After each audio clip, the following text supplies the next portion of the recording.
Winston Churchill की भारत के प्रति नफरत की वजह से 1943 में बंगाल में 40 लाख लोग मारे गए थे। भारत के इतिहास में सबसे बड़ी मानव त्रासदी का कारण एक क्रूर और निर्दयी नेता ब्रिटेन का प्राइम मिनिस्टर चर्चिल था। 1943 में जब बंगाल में सूखे की वजह से भयानक अकाल पड़ा, उस समय ब्रिटेन दूसरे विश्व युद्ध में मित्र देशों का नेतृत्व कर रहा था। तब ब्रिटेन के प्रधानमंत्री चर्चिल था और भारत का वायसराय विक्टर लिनलिथगो था।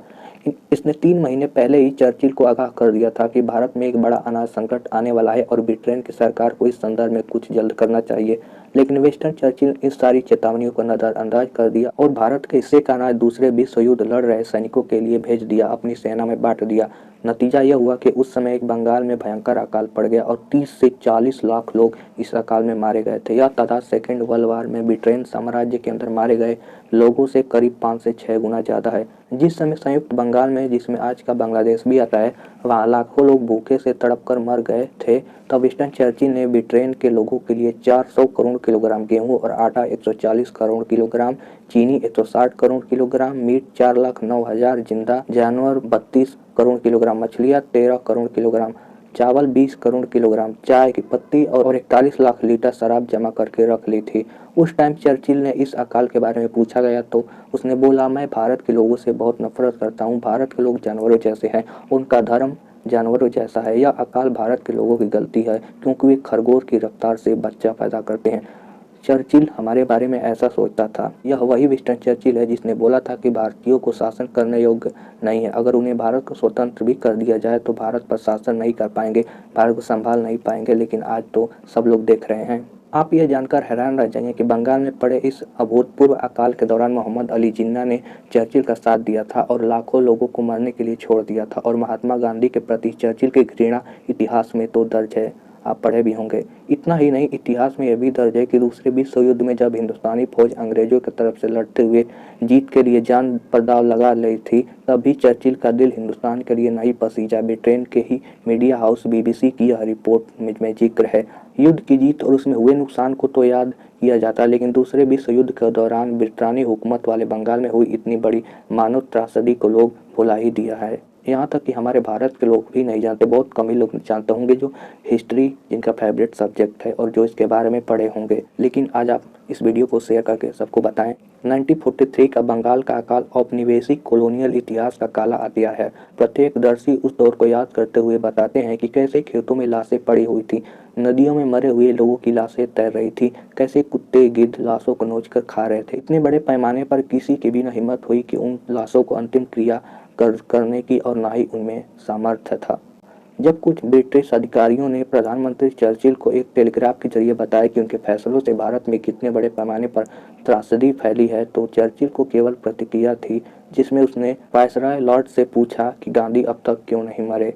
हैरानी की बात यह है कि इतनी बड़ी मानव त्रासदी को महात्मा गांधी और जवाहरलाल नेहरू जैसे नेता भी नज़रअंदाज कर दिया था।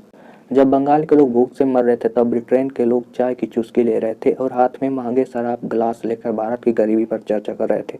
हालांकि इससे भी ज़्यादा अफसोस की बात यह है कि तब भारत के बड़े नेताओं इस स्थिति के लिए कभी भी अंग्रेजी सरकार को दोष नहीं दिया और मोहम्मद अली जिन्ना की मुस्लिम लीग पार्टी ने तो अंग्रेज सरकार की गलत नीतियों का भी साथ दिया था। अपने एजेंडे में व्यस्त थी मुस्लिम लीग और अंग्रेजों का साथ दिया। असम में उस समय बंगाल में मुस्लिम लीग की सरकार थी और मुख्यमंत्री ख्वाजा नजीमुद्दीन था। तब भारत दो अलग अलग प्रांतों की सरकारें होती थी और इन सरकारों का नियंत्रित अंग्रेजी सरकार के पास होता था। बंगाल में मुस्लिम लीग की सरकार थी तो, लेकिन उसका ही एक मकसद था, भारत का बंटवारा। ये बंटवारा तभी संभव था जब अंग्रेजी सरकार इसके लिए राजी होती। इसके लिए मुस्लिम लीग तय किया कि वो ब्रिटिश सरकार के किसी भी फैसला का विरोध नहीं करेगी और दूसरे विश्व युद्ध में उसका खुला समर्थन करेगी।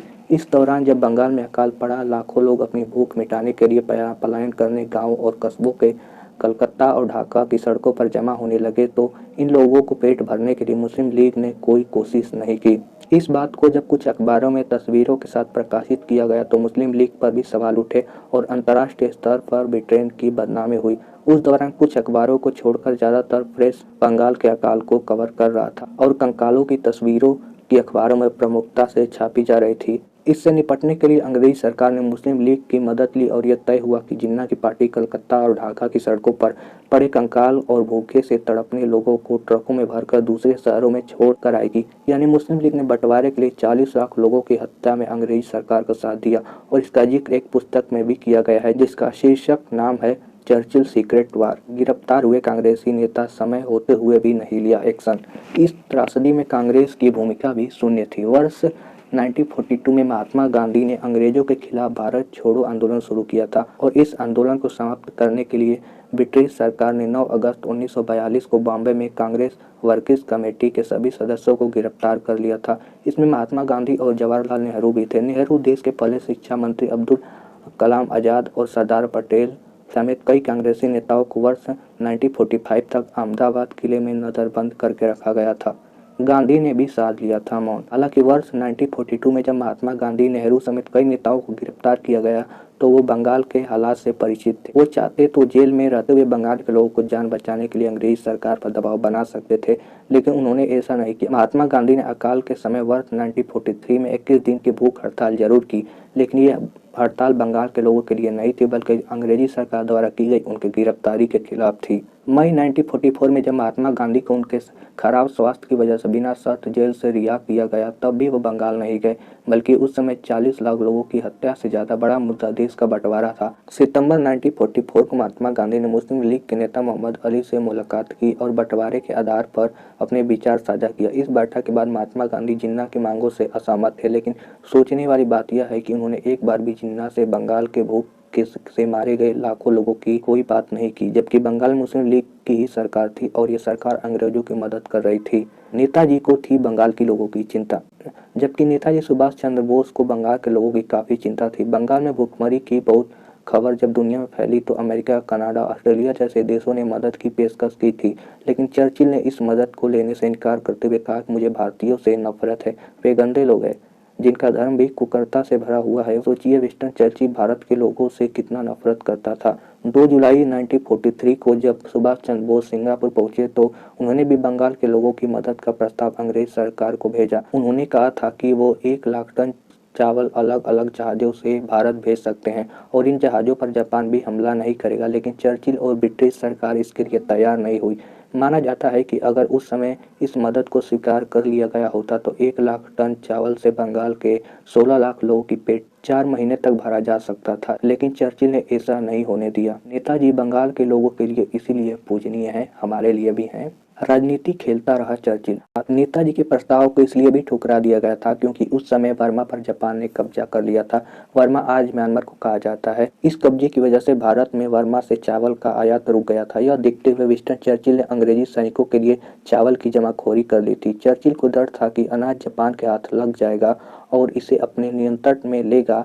इससे बचने के लिए विंस्टन चर्चिल ने नजरअंदाज करने की नीति भी अपनाई थी। इसके पीछे सोच यह थी कि फसल समेत सभी चीजों को खत्म कर दिया जाए, यहाँ तक वो नावें फसलों को ले जाने में इस्तेमाल होती हैं उन्हें भी बर्बाद कर दिया जाए, ताकि जापान जब बंगाल पर कब्जा करने के लिए आए तो उसके पास आगे बढ़ने के लिए कोई संसाधन न हो। इस नीति का असर यह हुआ कि अकाल और विकराल रूप में सामने आया, लेकिन इसके बावजूद उस समय के नेताओं ने भी इसका कोई संज्ञान नहीं लिया। 10,000 लोगों के मरने पर बंगाल गए थे महात्मा गांधी। हालांकि जो बात आपको नोट करनी थी वो ये थी कि 1946 में डायरेक्ट एक्शन डे के बाद जब बंगाल में सांप्रदायिक दंगे भड़के थे तो महात्मा गांधी ने बंगाल जाने का फैसला किया था। इन दंगों में लगभग 10,000 लोग मारे गए थे। सोचिए महात्मा गांधी उन सांप्रदायिक दंगों के बाद तो बंगाल गए जिसमें 10,000 लोग मारे गए थे, लेकिन वो उस समय बंगाल नहीं गए जब अंग्रेजों की क्रूरता की वजह से 40 लाख लोग दम तोड़ दिया था। उल्लेखनीय है कि महात्मा गांधी ने विभाजन के बाद भी सितंबर 1947 में हिंदू मुस्लिम एकता के लिए 4 दिन तक खाना पीना त्याग दिया था, लेकिन बंगाल में मारे गए लोगों के प्रति हमदर्दी जताते हुए उन्होंने कभी कोई उपवास या भूख हड़ताल नहीं किया।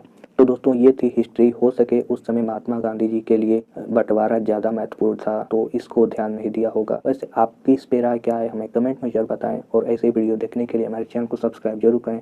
शुक्रिया।